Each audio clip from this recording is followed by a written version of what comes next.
Introduction கொடுத்துட்ருக்கேன்ல sir, performance. இது இல்லை சார்.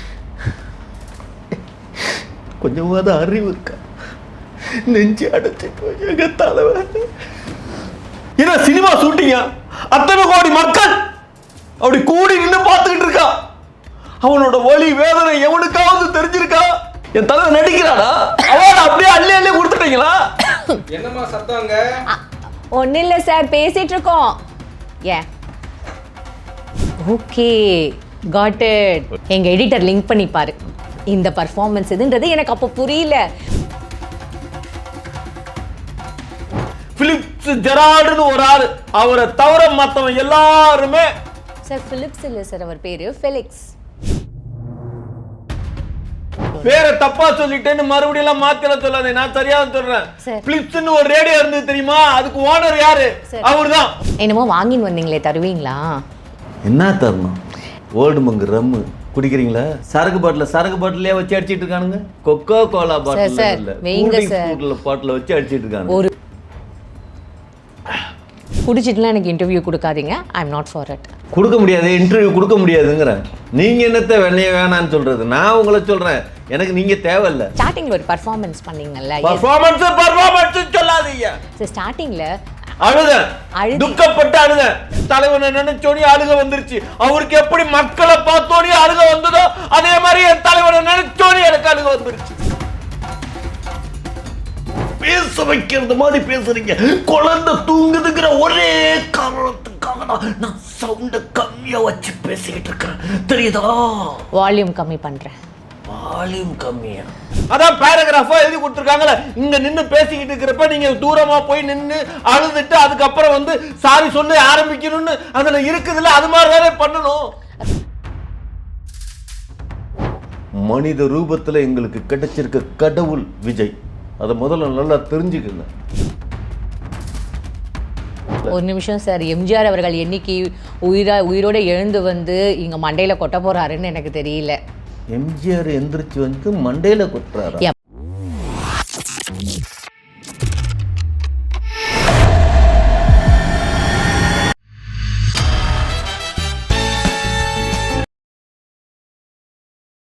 பிபிடி சினிமா நேயர்கள் அனைவருக்கும் வணக்கம். இன்னைக்கு நம்மளோட டைரக்டர் நந்தவனம் நந்தகுமார் அவர் தான் இணைஞ்சிருக்காரு. நிகழ்ச்சிக்கு போகலாம். சார் இன்ட்ரடக்ஷன் கொடுத்துட்ருக்கேன்ல சார், பர்ஃபார்மன்ஸு. இது இல்லை சார். கொஞ்சமாவது அறிவு இருக்கா? நெஞ்சு அடைச்சு போய் எங்க தலைவன்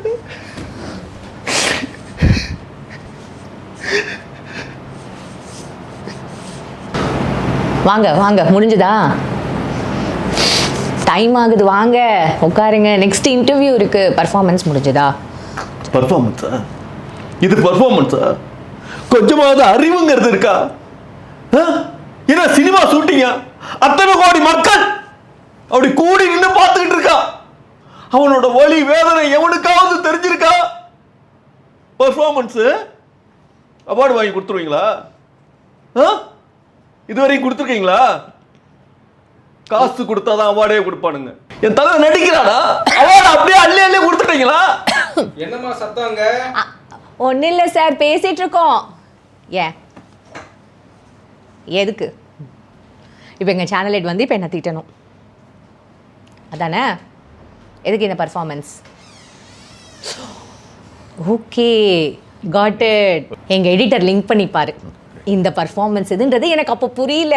என்னன்னா திடீர்னு நீங்கள் போய் நடந்து போயிட்டு ஏதோ பர்ஃபார்மன்ஸ் பண்ணீங்களே அப்படின்னுட்டுன்னு. இல்லை சார், ஒன்றும் பிரச்சனை இல்லை.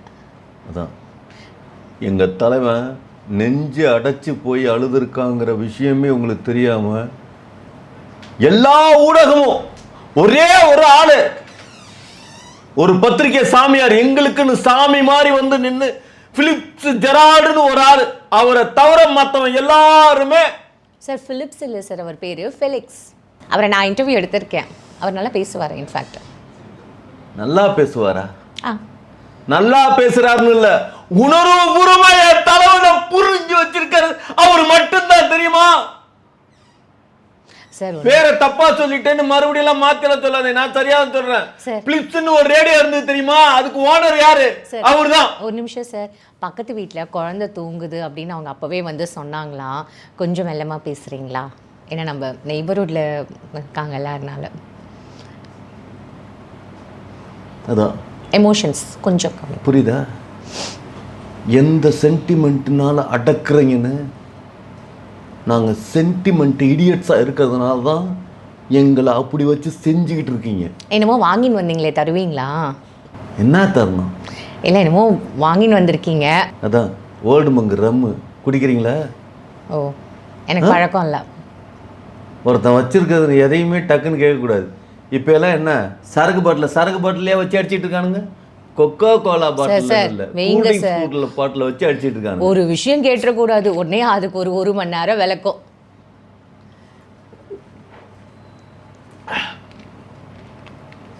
சார், நீ எனக்கு நிஜமாவே அவனை சீரியஸ் நோட் கேட்குறேன் சார், சொல்லிடுங்க.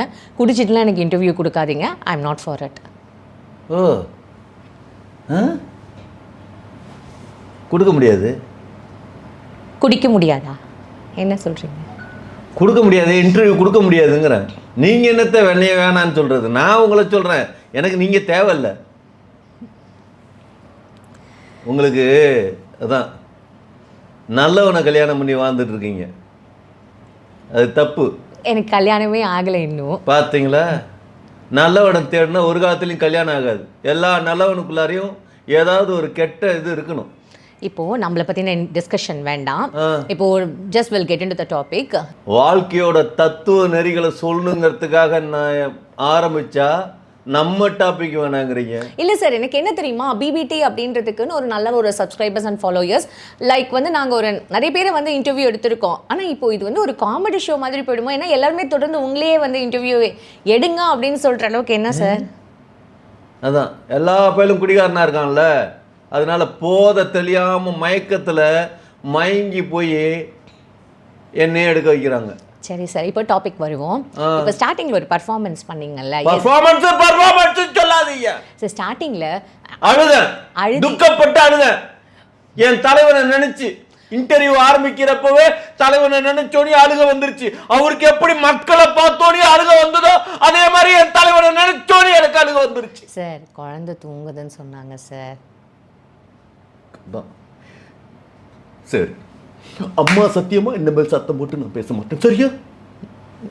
குழந்தைக்கு தூக்கத்துக்கு மதிப்பு கொடுக்கிறவன் தான் தாவே கவலை இருப்பான். துக்கப்பட்டு துயரப்பட்டு அந்த ஒரு வடிவேல் சாரோட ஒரு டைலாக் வருமே, அந்த மாதிரியா? நான் சிரிக்கல. என்னை சத்தம் போட்டு பேச வைக்கிறது மாதிரி பேசுறீங்க. குழந்தை தூங்குதுங்கிற ஒரே காரணத்துக்காக தான் நான் சவுண்ட கம்மியா வச்சு பேசிக்கிட்டு இருக்கிறேன், தெரியுதா? வால்யூம் கம்மி பண்றேன். வால்யூம் கம்மியா? சார், இப்போ நேற்று வந்து விஜய் அவர்கள் ரொம்ப எமோஷ்னலாக வந்து பேசினா அந்த ஒரு பேச்சு, அது என்ன சார், எதுக்கு அவ்வளோ திடீர்னு அவ்வளோ எமோஷ்னல் ஆனார்? What's the reason? நீங்க என்ன நினைக்கிறீங்க? நான் நிறைய நினைக்கிறேன் சார், அதெல்லாம் வெளில சொல்லுங்க. உங்க நினைச்சதை சொல்லுங்க, அதுக்கப்புறம் நாங்க எங்க தலைவனோட ரியாக்ஷனை பத்தி நாங்க சொல்றோம். உங்களோட நீங்க ஒன்று நினைச்சு வச்சிருப்பீங்கல்ல, அவர் இதுக்கு தான் அழுதாரா அப்படின்னு. எங்கள் தலைவன் திரைப்படத்தில் கூட இந்த பர்ஃபார்மன்ஸை இது வரைக்கும் பண்ணலையே, இப்போ ஏன் பண்ணுறாருன்னு கொஸ்டின் அப்படி தானே வைப்பீங்க? இல்லையே, அவர் துல்லாத மனமும் தொல்லும்ல பாத்ரூம் சீனில் அழுதாராம், அது கூட இப்போ பயங்கரமாக வைரலாக போயிட்டுருக்கு. அந்த அழுகை பெருசா இந்த அழுகை பெருசா? நான் கம்பேர் பண்ணல சார், நீங்களே சொல்லிடுங்க. ரெண்டு வீடியோவும் பக்கத்தில் வச்சு பாருங்க, எடிட்டர் கிட்ட சொல்லிடுறேன். எந்த அழுகை பெருசுங்கிறது தெரியும். அது நடிப்புக்குன்னு அழுதது, புரியுதா? ஆமா, இப்ப நிஜமா அழுவுறது. அதான் நடிகன் அரசியலுக்கு வந்தா எது நடிக்கிறான் எது உண்மைன்னு தெரியாம குழம்பி போறது. கமலஹாசன் தூங்குறப்ப கூட நடிச்சுக்கிட்டு இருக்காருன்னு சொல்ற ஊர் இது. தூங்கவே மாட்டாரா கமலஹாசன்? ஒரு நடிகன் தூங்குனான்னா தூங்குனான்னு நினைக்கணும், தூங்குறது மாதிரி நடிக்கிறான்னு நினைக்கவே கூடாது. ஒண்ணுமே புரியல. ஒண்ணுமே புரியலையா? எங்க தலைவர் ஒரு எம்ஜிஆர். எந்த கேள்விக்கு இது என்ன பதில்னு தெரியல. சரி, இப்போ நம்ம திருப்பியும் போவோம் கேள்விக்கு. எதுக்கு இப்போ நேற்று அப்படி அழுதார்? அந்த வேலூர் மக்கள் இத்தனை மாநாடு போனாங்க, இதுக்கு முன்னாடி சேலம் கூட போனார். ஸோ இவ்வளோ தூரம் இல்லாத ஒரு திடீர்னு அவருக்கு ஏன் இப்படி ஒரு துக்கம், இப்படி ஒரு ஃபீலிங்ஸ் டுவர்ட்ஸ் வேலூர் மக்கள்? So what's a reason sir அதுக்கு? கொஞ்சமாவது அறிவுங்கிறது இருந்து கேட்குறீங்களா இல்லைன்னு கேட்குறீங்களா? உங்களுக்கு ஒன்று எழுதி கொடுத்தாச்சுன்னா அந்த எழுதி கொடுத்தது பிரகாரம் ப்ராப்பராக போகணுமா இல்லையா? மூமெண்ட்ல கொஞ்சம் கூட மாறி போயாச்சுன்னா அப்புறம் தப்பா போயிடும்ல. அதான் பேராகிராஃபா எழுதி கொடுத்துருக்காங்கல்ல. இங்க நின்று பேசிக்கிட்டு இருக்கிறப்ப நீங்க தூரமா போய் நின்று அழுதுட்டு அதுக்கப்புறம் வந்து சாரி சொல்லி ஆரம்பிக்கணும்னு அதுல இருக்குதுல்ல, அது மாதிரி தானே பண்ணணும். ரைட் சைடில் போகணுன்னு எழுதி கொடுத்துருக்காங்களா, லெஃப்ட் சைடில் போகணுன்னு எழுதி கொடுத்தாங்களா?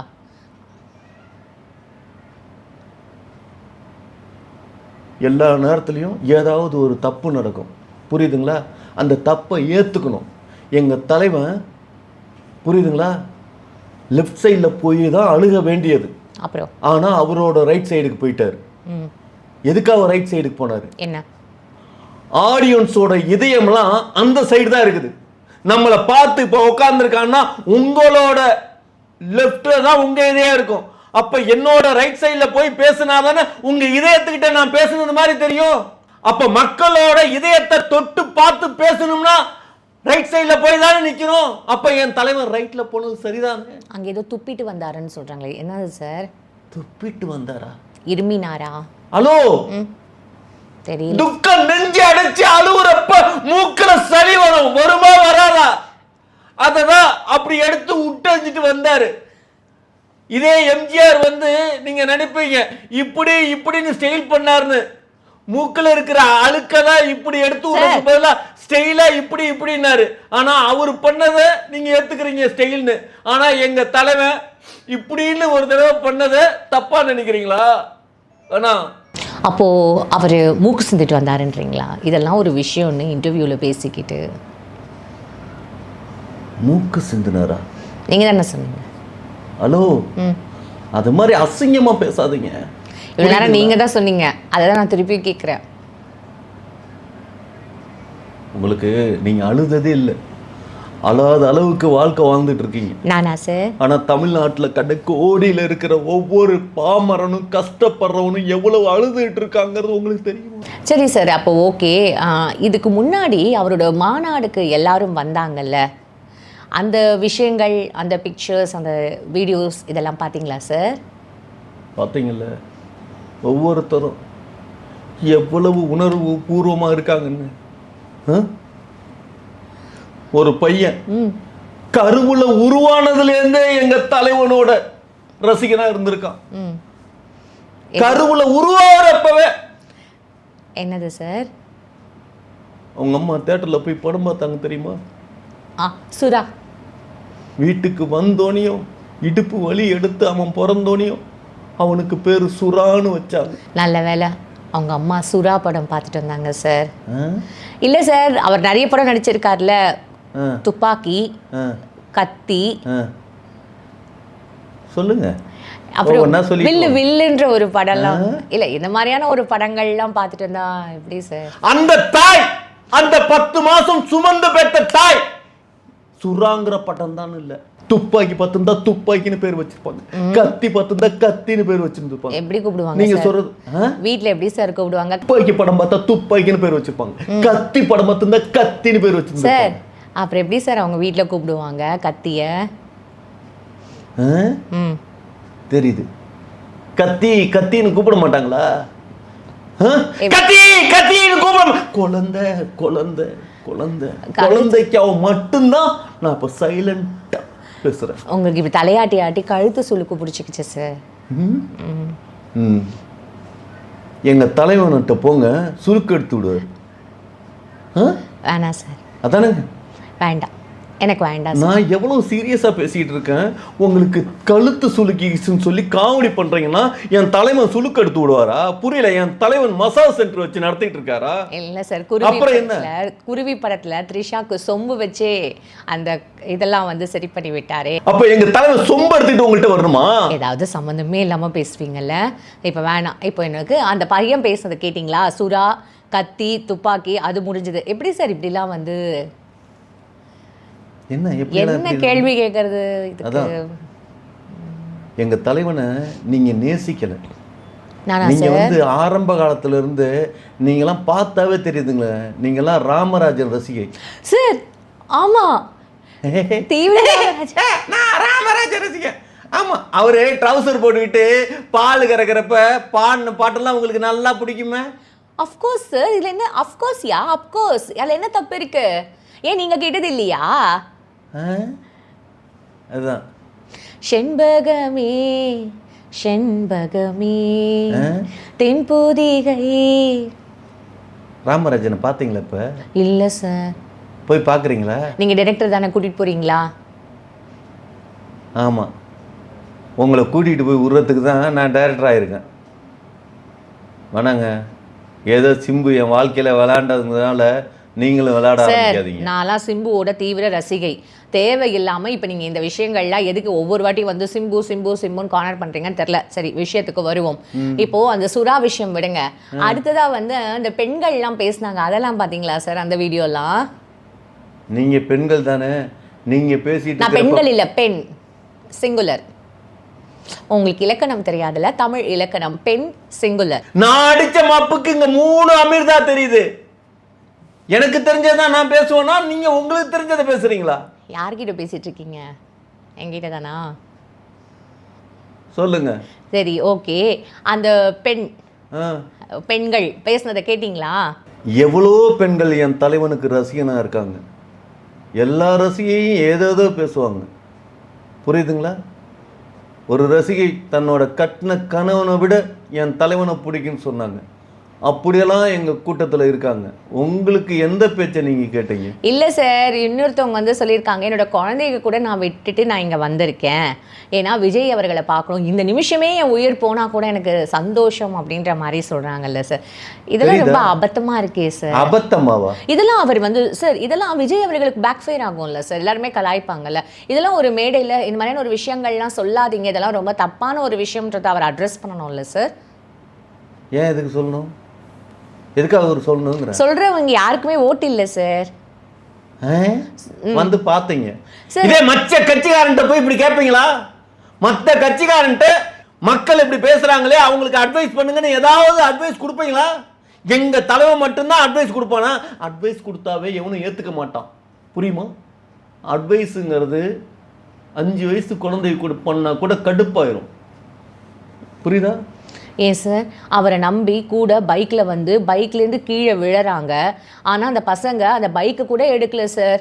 எழுந்து நின்று விஜய் அவர்களுக்கு சாமியை கும்பிடுற மாதிரி கும்பிட்டுட்டு இருக்காங்களே, இதெல்லாம் பார்த்தா அவங்க பெற்றவங்க எவ்வளோ வருத்தப்படுவாங்கல்ல சார்.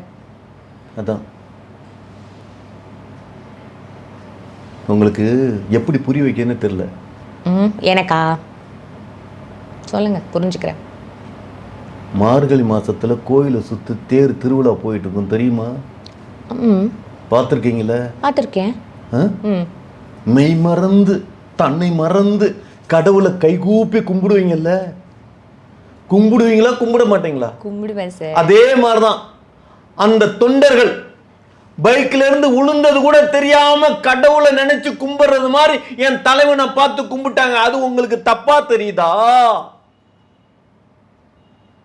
நல்லா ஒன்று தெரிஞ்சுக்கங்க, நீங்கெல்லாம் கடவுளை இதுவரைக்கும் கல்லா மட்டும்தான் பார்த்துட்டு இருக்கீங்க. நாங்க தான் கடவுளை மனுஷனா பார்த்துட்டு இருக்கோம். மனித ரூபத்தில் எங்களுக்கு கிடைச்சிருக்க கடவுள் விஜய். அதை முதல்ல நல்லா தெரிஞ்சுக்குங்க. ஏதாவது கடவுள் எங்கேயாவது பேசி பார்த்துருக்கீங்களா? இல்ல. அந்த சாமி இந்த சாமின்னு லட்சக்கணக்கில் சாமிகளை வச்சிருக்கீங்களே, ஏதாவது ஒரு சாமி உங்கள்கிட்ட வந்து பேசுச்சா? கனவுல பேசினா ஓகேவா? கனவுலவா? அதான் இந்த சமூகத்தை, இந்த தமிழ் சமூகத்தை கனவுலே வாழ வச்சுக்கிட்டு இருக்காங்க. பாத்தீங்களா எவ்வளவு கேடுகட்ட ஒரு அரசியலை நடத்திட்டு இருக்காங்க இந்த திமுக காரணங்க. ஒரு வாழும் கடவுளை அவாய்ட் பண்ற விஷயத்தை நடத்துறீங்க. வேணாம், அதுக்கான பாவ பலன்களை அனுபவிக்கிறப்ப ரொம்ப கொடூரமா இருக்கும். இன்னொரு விஷயம் சார், இந்த ஸ்கூலுக்கு காலேஜ் போகிற பசங்கள்லாம் எங்களுக்கு ப்ராக்டிகல்ஸ்லாம் எங்களுக்கு இம்பார்ட்டண்ட்டே கிடையாது, எங்களுக்கு எங்கள் விஜய் அண்ணாவை பார்த்துட்டா எனக்கு போதும், ப்ராக்டிகல்ஸ்னால் நான் திருப்பியும் கூட நான் வந்து அட்டன் பண்ணுவேன், படிப்புன்றது ஒரு வாட்டி இந்த வருஷத்துக்கான கடைசி ப்ராக்டிகல்ஸ் இப்போ நடக்குது. இது நான் திருப்பி கூட எழுதிப்பேன், திருப்பி என்னால் விஜய் நான் பார்க்க முடியாதுன்னு சொல்கிறதெல்லாம் எந்த மாதிரியான ஒரு மைண்ட் செட் சார்? இதெல்லாம் வருத்தமாக இருக்குது sir. On a serious note, உங்கள் வாழ்க்கையில் ஒரு வருஷத்தை கூட வேஸ்ட் பண்ணாமல் ரொம்ப அப்படியே பயங்கரமாக இருந்ததா இந்த இடத்துக்கு வந்து உட்காந்துருக்கீங்க சார். உண்மையாகவே அப்படி தான் சார். ஒரு விஷயம் நல்லா தெரிஞ்சுக்கங்க, அந்த குழந்தைங்களுக்கு தெரியும் 5 வயசுல சேர்ந்து படிச்சோங்கிறத விட 6வது வயசுலேருந்து படிக்க ஆரம்பிச்சோன்னு நினச்சிக்கிறதுல என்ன தப்பு? அவா புரியுதுங்களா? பட்ட படிப்பு முடிச்சு படித்த படிப்புக்கு வேலை கிடைக்காம 10 வருஷம் 5 வருஷத்தை லாஸ் பண்ணிட்டு இருக்கிறான். ஒரே ஒரு வருஷம் என் தலைவனுக்காக அவங்க லாஸ் பண்ணுறதுல தப்பு இல்லையே? தப்பு இல்லையா? மக்கள் கிட்ட விட்டு தப்பு இல்லையா? இல்ல சார், மக்கள் கிட்ட அதை விட்டுடலாம் சார். தப்பு இல்லையான்னு எனக்கு தப்பு இல்லையான்னு மக்கள்கிட்ட விடலான்னா மக்கள் இல்ல அறிவாளியா இருக்கானுங்களா? அறிவு கட்ட முட்டாளங்களா இருக்கானுங்க. சீரியஸா நான் கேட்கறது உங்கள்கிட்ட, தப்பு இல்லையா? தப்பு சார். இது மாதிரியான ஒரு விஷயங்கள்லாம் பண்றதெல்லாம் என்னால என்கரேஜ் பண்ண முடியாது சார். தப்பா?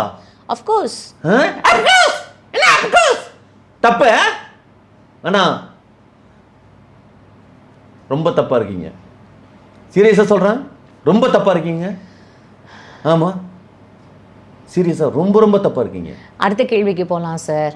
எனக்கு தப்பாகவே இருந்து பழக்கம் ஆயிடுச்சு. அடுத்த கேள்விக்கு போகிறேன் சார். இப்போது இந்த விஜய் அவர்கள் இந்த மாநாட்டில் இது அவரோட பஸ்ஸுக்கும் சேர்த்து வந்து பந்தல் போட்டிருக்கிறத பற்றி எல்லாருமே இப்போ கமெண்ட் பண்ணிட்டு இருக்காங்க. அதை பற்றி பார்த்தீங்களா சார்? அதான் புரியுதா எந்த அளவுக்கு கேலி கூத்தாக்குறீங்கன்னு? அதாவது பந்தல் போடலைன்னா ஏண்டா பந்தல் போடலைன்னு கேட்குறீங்க. பந்தல் போட்டால் பஸ்ஸுக்கும் சேர்த்து ஏண்டா பந்தல் போட்டீங்க? இல்லை சார், பஸ்லலாம் இது வரைக்கும் யாரும் மாநாடு நடத்தினதே இல்லை சார். அது ஏன் பஸ்ஸாக பார்க்குறீங்க? அது ஒரு மேடை, ஓகேவா? அரசியல்வாதிங்க என்ன மேடை போட்டு பேசுவானுங்க. அதுவும் இப்போ நடத்துனாங்களே திமுக காரங்க, அப்படியே சும்மா மைக்கேல் ஜாக்சன் நடந்து போகிறதுக்கு ரேம்ப் வாக் அடிச்சு விட்டது மாதிரி முதல்ல அரசியல் மேடைகள்ல ரேம்ப் வாக் வச்சு நடந்து எங்க தலைவன், அது தெரியுமா? அதுக்கு முன்னால எவனுமே எந்த ஒரு அரசியல்வாதியும் ரேம்ப் வாக் பண்ணதில்லை. காப்பி அடிக்கிறானுங்க, எல்லா கட்சிக்காரனும் காப்பி அடிக்கிறானுங்க. சார், இப்போ சிஎம் ஐயா ரேம்ப் வாக் நடந்தாரே, அதை பத்தி சொல்றீங்களா? அப்புறம் எதை பத்தி சொல்றோம் சார்? அவர் நடக்கிறதுல உங்களுக்கு என்ன சார் பிரச்சனை? நீங்களா மேடை போட்டு கொடுத்தீங்க? நல்லா ஒன்று தெரிஞ்சுக்கங்க, எல்லாம் ப்ரிப்பேர் பண்ணியிருக்காங்க. எல்லாமே நடந்து போகிறப்ப துண்டெல்லாம் என் மேலே எரிங்கன்னு சொல்லி வச்சு விழுவுது. அதே எங்கள் தலைவன் நடந்து போகிறப்ப ஆட்களே மேலே ஏறி விழுவ வந்தானுங்கள்ல. அதோட இது கம்பாரிசனா? பற்றுங்கிறது தன்னால் வரணும், ஏற்படுத்தக்கூடாது. நல்லா தெரிஞ்சுக்குங்க. மக்கள் எம்ஜிஆருக்கு அப்புறம் ஒரு நல்ல ஆட்சி மறுபடியும் வரணும்னா எங்க தலைவனை மட்டும்தான் நினைச்சிட்டு இருக்காங்க. ஒரு விஷயம் தெரியுமா? எம்ஜிஆரே நல்ல ஆட்சி கொடுக்கல. ஒரு நிமிஷம் சார், எம்ஜிஆர் அவர்கள் என்னைக்கு உயிரோட எழுந்து வந்து இங்க மண்டையில கொட்ட போறாருன்னு எனக்கு தெரியல. எம்ஜிஆர் எந்திரிச்சு வந்து மண்டையில கொட்டுறாரு. எப்ப பார்த்தாலும் எம்ஜிஆர்னு சொல்லிட்டே இருக்கும்போது அவருக்கே கடுப்பாகாது? எம்ஜிஆர் எந்திரிச்சு வந்து மண்டையில கொட்டுவார். நல்லா ஒன்று புரிஞ்சுக்குங்க. நீங்க புரிஞ்சுன்னு பேசுங்க. ஹலோ, அவர் கையில கொட்டு வாங்கினா அது பெருமை, மோதிர கையில கொட்டு வாங்கினா எவ்வளவு பெரிய பெருமை தெரியுமா? அவர்லாம் கொட்டினார்னா பெரிய மனுஷன் ஆயிடுவோம். அவர் எப்போ வருவாரு, எப்போ வந்து கொட்டுவாரு, நான்லாம் ஏங்கிட்டு இருக்கேன். வருவாரா? என்ன சிரிக்கிறீங்க? நான் கேட்கறது எம்ஜிஆர் எந்திரிச்சு வருவாரா? வருவாரு. வரணும் சார். தெரியாம கமிட் பண்ணிட்டேன் சார். அவர் வரலன்னா எனக்கு தெரியாது சார். நீங்க பண்ற அட்ராசிட்டிஸ் தாங்க முடியாம இந்த வார்த்தையை சொல்லிட்டேன் சார். பக்கத்திலேயே கலைஞரும் படுத்திருக்காரு, அவராவது வருவார்ல? ஐயோ, கலைஞர் மோதிரம் நல்ல பெரிய மோதிரமாக போட்டிருப்பார் தெரியுமா? எம்ஜிஆர் வாட்சி தான் கட்டியிருப்பார், கலைஞர் தான் மோதிரம் போட்டிருப்பார். அந்த மோதிரத்தை கழட்டிட்டானுங்களா இல்லை வச்சிருக்கானுங்களான்னு கேட்டு சொல்லுங்கள்.